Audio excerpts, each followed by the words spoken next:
स्नेह, सौहार्द, बंधुत्व और भाईचारे से सराबोर भारत जोड़ो यात्रा ने कल मध्य प्रदेश में प्रवेश किया। जो उत्साह, उल्लास और उमंग यहाँ के निवासियों में हमने देखी राहुल गांधी जी के भारत जोड़ो यात्रा के प्रति, मैं समझती हूँ कि वो अपने आप में ऐतिहासिक है और मध्य प्रदेश की धरा के लिए कहीं ना कहीं अभूतपूर्व है। तो सामाजिक असमानताएं जो हैं, आर्थिक असमानताएं जो हैं, गरीब और अमीर के बीच में बढ़ती हुई खाई जो और गहराती जा रही है, सामाजिक उन्माद जिसे सौहार्द में बदलने की बहुत ज़्यादा ज़रूरत है, और कहीं ना कहीं देश में जो राजनीतिक विद्वेष की राजनीति चल रही है, तानाशाही रवैया चल रहा है, ऐसी सारी विषमताओं से जूझने के लिए राहुल गांधी जी ने एक बड़ा प्रण लिया, 3700 किलोमीटर पैदल चलने का। उनका ये मानना रहा कि जब लोकतांत्रिक संस्थाओं, संवैधानिक संस्थाओं का गला घोटने की कोशिश की जा रही हो, जब विरोध और विसम्मति के स्वर को हलक में ही दबाने की कोशिश की जा रही हो, लोकतंत्र के मंदिर पर जब ताला लगाया जा रहा हो, तो जनतंत्र में जनता के बीच में जाना, जनता जनार्दन के मन की बात सुनना और जनता जनार्दन की नब्ज टटोलना लोकतंत्र को मजबूत बनाने का सबसे अच्छा जरिया है। और इसी संदेश के साथ आज खंडवा जिले में मध्य प्रदेश में भारत जोड़ो यात्रा का दूसरा दिन शुरू हुआ है। और इसी संदर्भ में आप सभी प्रेस के बंधुओं का, प्रेस के साथियों का मैं आज की प्रेस वार्ता में अभिनंदन करती हूँ, स्वागत करती हूँ, इस्तकबाल करती हूँ। आज की प्रेस वार्ता का मुख्य संबोधन आदरणीय जयप्रकाश अग्रवाल जी करेंगे, जो मध्य प्रदेश कांग्रेस के प्रभारी हैं, दिल्ली प्रदेश कांग्रेस कमेटी के पूर्व अध्यक्ष हैं, सांसद हैं, कांग्रेस पार्टी के एक बहुत वरिष्ठ नेता हैं। मैं चाहती हूँ कि आप वो मंच संभालें और मध्य प्रदेश भारत जोड़ो यात्रा के संबंध में कुछ और रोशनी हमारे सामने डालें।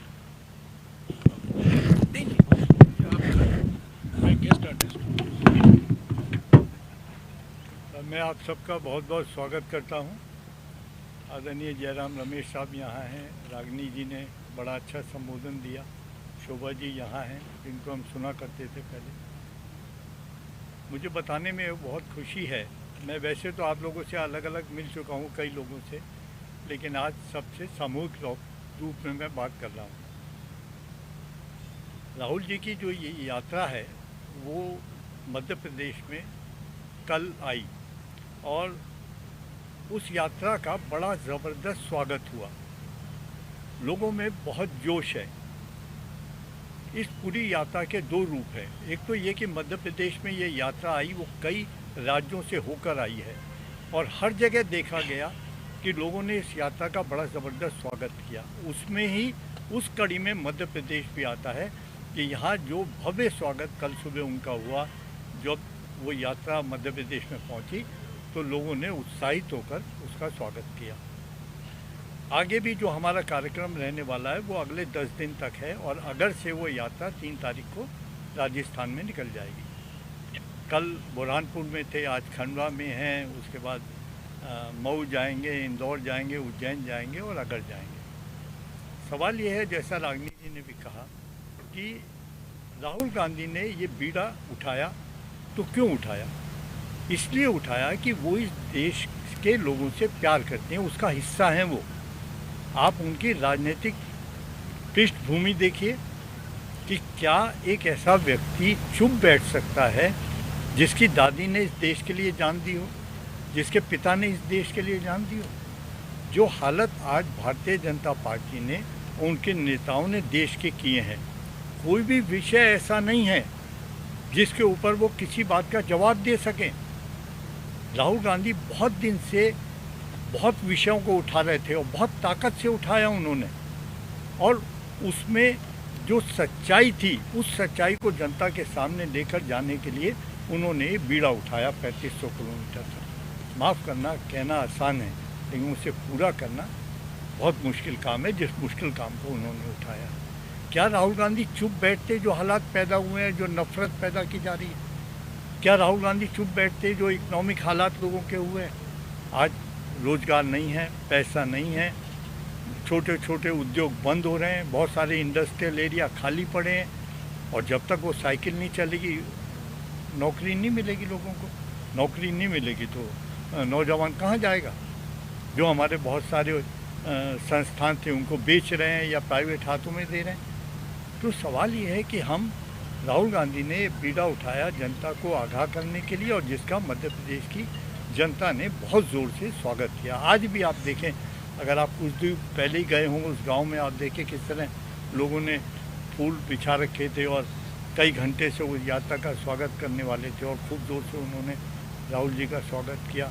बहुत सारे लोगों ने उनके हाथ चूमा, कुछ गरीब औरतें आईं, गले मिली, कईयों ने आशीर्वाद दिया। नौजवान साथी आगे बढ़ के आ रहे हैं, और मैं अगले दिनों के भी कह सकता हूं कि इस यात्रा का और ज़ोर से आगे आने वाले समय में बहुत स्वागत होगा। आगे का हमारा जो कार्यक्रम है, अब जब इंदौर जाएंगे, मऊ जाएंगे, तो वो बाबा अम्बेडकर जयंती के अवसर पर उनका वहाँ मूर्ति का माल्यार्पण भी होगा। वहाँ पे कांग्रेस अध्यक्ष साहब भी आ रहे हैं, वो भी उसमें शामिल होंगे, और वहाँ पे एक बड़ी सभा को संबोधित भी करेंगे, और उसके बाद वहाँ से उज्जैन जाएंगे और फिर आगे जाएंगे। कितनी तारीख को सर ये कार्यक्रम? ये 26 को खड़गे जी उस प्रोग्राम में रहेंगे। उस प्रोग्राम में। अग्रवाल जी, एक चीज़ मैं जानना चाहूँगा, बड़ी अनिश्चितता करने दीजिए। तो मेरा यही कहना था कि दोनों चीज़ मिली हुई हैं उसमें। जहाँ मध्य प्रदेश के जो जनता है उसका उत्साह जुड़ा हुआ है, और उस उत्साह का आपने 2 दिन के अंदर देख भी लिया किस तरह का प्रारूप है, और दूसरा वो दर्द है राहुल गांधी जी का जो देश के प्रति है, और इन दोनों को मिला दें आप तो उसे यात्रा का नाम दिया जा सकता है। मध्य प्रदेश के प्रभारी भी हैं, और आपका खत्म हो गया जी हो गया आपकी बात। आपकी लीडरशिप में जो आपके मार्गदर्शन में चुनाव लड़ने की तैयारी कांग्रेस करेगी, आने वाले विधानसभा चुनाव में ये जो यात्रा है कितना असर डालेगी और क्यों डालेगी? सर, यात्रा का मकसद बिल्कुल फ़र्क है। इस यात्रा का किसी चुनाव से, किसी राजनीति से कोई संबंध नहीं है। राहुल गांधी जी ने मुद्दे रखे हैं देश को जोड़ने वाले। जो विघटन शक्तियां हैं, जिस तरह आज की सरकार काम कर रही है, उनके नारे काम कर रहे हैं, उनकी जो वो है द्वेष भावना है वो काम कर रही है, उसके खिलाफ राहुल गांधी जी की यात्रा है। इसका राजनीति या किसी चुनाव से कोई संबंध नहीं। आज एक मिनट आज दोपहर को 2 बजे राहुल गांधी जी तांत्या भील की जन्मस्थली जाएंगे, और 2:35 को वहाँ एक आदिवासी महासभा का आयोजन भी किया गया है। तो वो आज दोपहर का कार्यक्रम है। शिवराज जी कल वहाँ पहले ही चले गए। मैं शिवराज जी के बारे में नहीं कह रहा हूँ। आज राहुल जी खंडवा में है, आज राहुल जी खंडवा में है, खंडवा में ही जन्मस्थली है। हम तो जानते हैं किशोर कुमार और सुभद्रा कुमारी चौहान के बारे में, कम लोग जानते हैं तांत्या भील के बारे में। तांत्या भील के जो स्मारक है वहाँ 2 बजे जाएंगे, और 2:35 को एक आदिवासी महासभा को संबोधित करेंगे।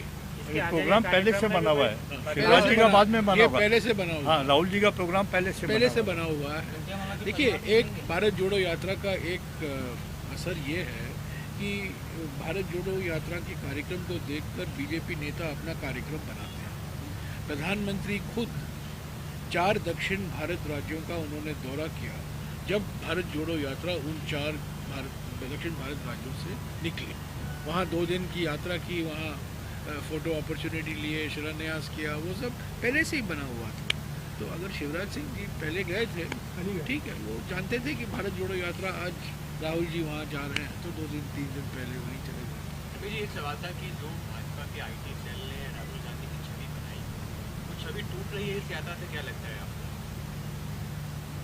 अब सवाल आपका है सर, एक तो ये कि उनकी परेशानी है, वो ये चाहते हैं कि हम किसी तरह राहुल गांधी जी को छोटा करें, लेकिन माफ़ करना, जो लकीर राहुल गांधी जी ने खींची है 3500 किलोमीटर की, तो उनको चाहिए उससे बड़ी लकीर खींचेंगे जब भी राहुल गांधी छोटे होंगे। तो आज की तारीख में तो राहुल गांधी जी की जो पॉपुलैरिटी है और जिस तरह से लोग उनका स्वागत कर रहे हैं वो बेमिसाल है। Sir, my question to Jairam हाँ जी, मैं 26 तारीख का आपको बता दूं कार्यक्रम अभी तय हुआ है। 6:25 शाम को 26 तारीख को राहुल जी और खड़गे जी दोनों मऊ में रहेंगे और 6:45 से लेकर 7:30 बजे तक एक पब्लिक मीटिंग होगा। आप जानते हैं कि 26 तारीख नवंबर 1949 को ड्राफ्ट संविधान एडॉप्ट किया गया था, जो 26 जनवरी 1950 से लागू हुआ। तो ये संविधान दिवस है और खड़गे जी और राहुल जी दोनों रहेंगे। एक पब्लिक मीटिंग होगा, जेपी साहब तो रहेंगे, कमलनाथ जी रहेंगे, दिग्विजय सिंह जी रहेंगे, मध्य प्रदेश के अलग अलग नेता भी रहेंगे। एक पब्लिक मीटिंग होगा 6:45 से लेकर 7:30। खंडवा की यात्रा को लेकर असमंजस की स्थिति बनी हुई है। सॉरी, आज की यात्रा में कुछ यात्रा चल रही है नहीं, कोई फेरबदल नहीं है। वो यात्रा जो पहले से निश्चित कार्यक्रम के मुताबिक है वही है। सर ओमकारेश्वर जा रहे हैं, तो ओमकारेश्वर जा रहे हैं क्या? ओमकारेश्वर जाएंगे राहुल गांधी? हाँ जाएंगे। तो कब जाएंगे सर? वो शायद मेरे ख्याल से कल जाएंगे। आज के कार्यक्रम में कोई बदलाव नहीं आया है, पहले से ही तांत्या भील स्मारक जाने का प्रोग्राम था। एक करके पूछे ना सर, थोड़ा सा मंदिर दर्शन का एक करके पूछे ना। Generally, we see party campaign for voting their party, but Kejriwal has issued a video and appealing to the voters that don't vote Congress party voting. ये भारत जोड़ो यात्रा के बारे में है, मध्य प्रदेश के बारे में है। अलग से हम केजरीवाल जो कहते हैं उसके बारे में मैं बातचीत करूँगा। थोड़ा केजरीवाल डाइवर्जन के एक्सपर्ट हैं, आप उनके रास्ते पर बहुत सर, मध्य प्रदेश में सिंधिया ने आपसे सत्ता छीन ली है। अब क्या उम्मीदें हैं अगले चुनाव में? कुछ माहौल बनेगा राहुल की सत्ता से? सर आप बोलिए ना। अरे आप सब मैंने अभी ये बताया बहुत साफ तौर पे, यात्रा को चुनाव से बिल्कुल ना जोड़ें सर। यात्रा का मकसद बिल्कुल देश का मकसद है। वो तो लगातार ये मान रहे हैं चुनाव के लिए कर रहे हैं आप सब। सर वो अभी आप आप बात कीजिए ना, वो ये सोच रहे हैं कि चुनाव के लिए आए। सर आप ये कह रहे हैं, जो मैं कह रहा हूँ वो ये है कि इस यात्रा का उस चुनाव से, किसी भी चुनाव से कोई संबंध नहीं है। ये देश की यात्रा है, बहुत बड़े मकसद से की जा रही है। जब चुनाव के बारे में बात करेंगे तो जिस दिन जयराम रमेश जी नहीं होंगे उस दिन मैं करूँगा आपसे बात। लेकिन ये चुनाव जीतो यात्रा नहीं है, चुनाव जिताओ यात्रा नहीं है।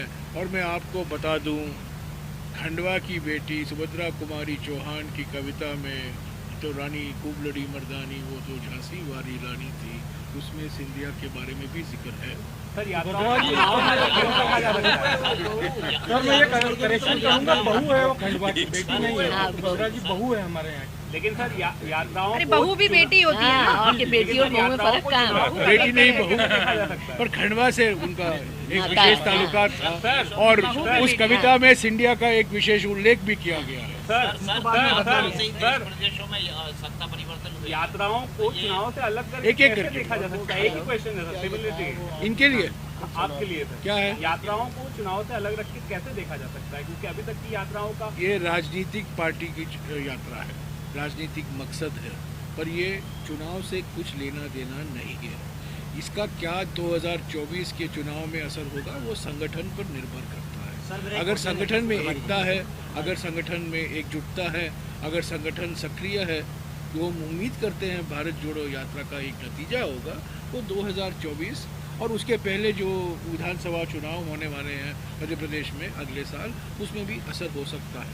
पर हमने भारत जोड़ो यात्रा इस मकसद से नहीं निकाला कि हम चुनावी प्रचार इस यात्रा में करें। जी मेरा क्वेश्चन था भैया, एक मिनट। अरे भैया खंडवा वालों को बोलने दो। हाँ तीसरा क्वेश्चन है आपका। बोलो। मैं खंडवा से हूँ, खंडवा से हूँ मैं। मेरा ये आपसे क्वेश्चन है भरवारी जी कि 60 साल बाद कांग्रेस को याद आई है अपनी टंटिया मामा की। इतने सालों से याद नहीं है कांग्रेस। नहीं ऐसा राहुल नहीं। गांधी जी पहले क्यों नहीं गए टंटिया मामा बड़ौदा? सर, आज राहुल- क्यों जा रहे हैं? सर राहुल मेरा गांधी क्वेश्चन है। सर राहुल गांधी जी मध्य प्रदेश आ रहे हैं इसलिए जा रहे हैं, और वहाँ पे हमारे नेता बराबर जाते रहे हैं, जो भी नेता स्टेट के रहे सब जाते रहे ऐसा हैं। नहीं लगता कि आदिवासी वोटरों के लिए वहाँ पहुँचे हैं? सर हर एक के साथ हर चीज़ मत जोड़ो सर, बिल्कुल। हम अपने लोगों से, अपनी जो स्टेट के लीडर्स हैं वो अपने लोगों से बड़ी मोहब्बत करते हैं सर, उनकी इज्जत करते हैं, उनके साथ ही तो बड़े हुए हैं सर। टंटिया मामा के परिवार से मिलेंगे राहुल गांधी? सब ये वहाँ क्या प्रोग्राम होता है वो उस पर डिपेंड है। और ये तो बीजेपी को टंटिया मामा की अब याद आ रही है, कांग्रेस तो हमेशा से याद करती आई है।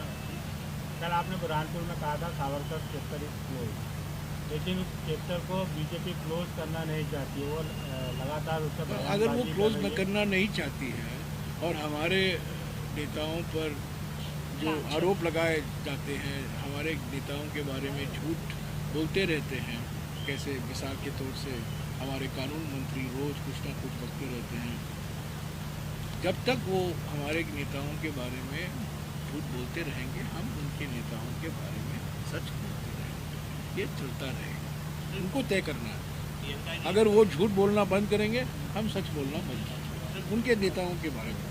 इंदिरा गांधी आज सावरकर जी की तारीफ परिवार के साथ शामिल हुई यात्रा में पूर्व मंत्री में उत्साह है। ये भी सब क्या प्रियंका जी आज पहली बार यात्रा में शामिल हुई है, वर्कर्स में कैसा उत्साह है? वर्कर में वही जैसे पहले उत्साह था, बहुत अच्छे कार्यक्रम हुए, बहुत बड़े उत्साहित तौर पर उन्होंने पूरा प्रोग्राम बनाया और उनके आने से तो और चार चांद लग गए सर। लोगों में बड़ा जोश था। आप देखते सुबह यात्रा में अगर होते या हुए होंगे तो आपने देखा होगा किस तरह लोग उत्साहित थे, उसमें अपार भीड़ थी। पूर्व मंत्री अर्चना चिट्टे से आरोप लगाया है कि एक तरफ दादी तारीफ कर रही है, सराहना करती है, और पोता आरोप लगाता है। ये किस तरह की राजनीति हुई सावरकर जी को लेकर के? एक चिट्ठी जारी किया गया है, वो उसके कटआउट भी लगाए गए हैं कई जगह पे कि दादी ने सराहना की सावरकर का चैप्टर क्लोज हो चुका है। यहाँ भी अब यहाँ भी बार बार आप सावरकर को घुमा फिरा कर, लेकिन ये सावरकर ये भारत जोड़ो यात्रा है। सावरकर ने हमेशा भारत तोड़ने की प्रयास की और वही प्रयास आरएसएस और बीजेपी कर रही है। हम प्रयास कर रहे हैं भारत जोड़ो यात्रा। भारत टूट रहा है आर्थिक विषमताओं के कारण, भारत टूट रहा है सामाजिक ध्रुवीकरण के कारण, और भारत टूट रहा है राजनीतिक तानाशाही के कारण। उससे मुकाबला करने के लिए हमने भारत जोड़ो यात्रा निकाला। ये सावरकर विवरकर ये सब साइड इशू। सर एक बयान आया है राहुल जी, और मैं पूछना चाहता हूँ हमारे बीजेपी नेताओं से, महाराष्ट्र के राज्यपाल से, बीजेपी के प्रवक्ता सुधांशु त्रिवेदी के से, कि शिवाजी महाराज के बारे में बीजेपी का क्या राय है। हम आप हमेशा हमें सावरकर के बारे में पूछते हैं। मैं उनसे पूछना चाहता हूँ छत्रपति शिवाजी महाराज के बारे में उन्होंने क्या क्या नहीं कहा। ये चैप्टर भी तो यात्रा के दौरान ही राहुल जी ही लेकर आए था। ये चैप्टर दौरान नहीं खुला, पहले से खुला है, कई सालों से खुला है। सर ये मैं जानना चाह रहा था, राहुल जी का जो बयान आया है कि हमारा मुंह बंद रहेगा और कान खुले रहेंगे, तो आपकी देखिए क्या व्यवस्था है कि मुंह बंद है? नहीं देखिए, आप हर एक चीज़ का मतलब नहीं निकालना चाहिए। मतलब आपका बयान सर हम उसी को मैं उसी को एक्सप्लेन कर रहा हूँ। मैं उन्होंने ये कहा कि मैं कम बोलता हूँ और मैं सुनता ज़्यादा हूँ, क्योंकि जिस तरह लोग उनसे बात कर रहे हैं पूरे रास्ते, किसान भी मिले, मजदूर भी मिले, नौजवान भी मिले, बेरोज़गार नौजवान मिले, आप देखिए किस तरह विकलांग मिले, बहुत सारे इंडस्ट्री वाले मिले, तो वो उनकी बात कहते हैं। मैं अपनी कम बोलता हूँ, उनकी ज़्यादा सुनता हूँ, ताकि वो जो समस्याएं जिससे वो परेशान हैं, पीड़ित हैं, उसके लिए मैं कुछ कर सकूँ। जब जनता से जुड़े हुए दोनों चीजें होती है, कान खुले होंगे और मुंह खुलेगा तो ही जनता का हित होगा। अरे वो मोनोलॉग नहीं करते, मोदी जी जैसे डायलॉग करते हैं। नहीं कुदरत ने भी दो कान दिए, एक जुबान दी है। सुनिए ज्यादा, बोलिए नपा तुला। यहाँ तो देश में आज सुनने वाला नेता नहीं मिल रहा। अगर कान बंद है, अगर आंख बंद, एक मिनट, अगर कान बंद है, आंख बंद है और मुंह हमेशा खुला है तो नोटबंदी नहीं होती तो गलत तरीके से जीएसटी लागू नहीं होता और ये स्थिति नहीं होती हमारे लोगों की, किसानों की, छोटे व्यापारियों की, एमएसएमई की। जो नोटबंदी से सारा हमारा आर्थिक परेशानी 8 नवंबर 2016 से, जब हमारे प्रधानमंत्री एक शब्द ने सारी परेशानी खड़ी कर दी है। 2 शब्द, पहले मित्रों और बाद में नोट पर। और फिर रात को 12 बजे हो गया। बहुत धन्यवाद।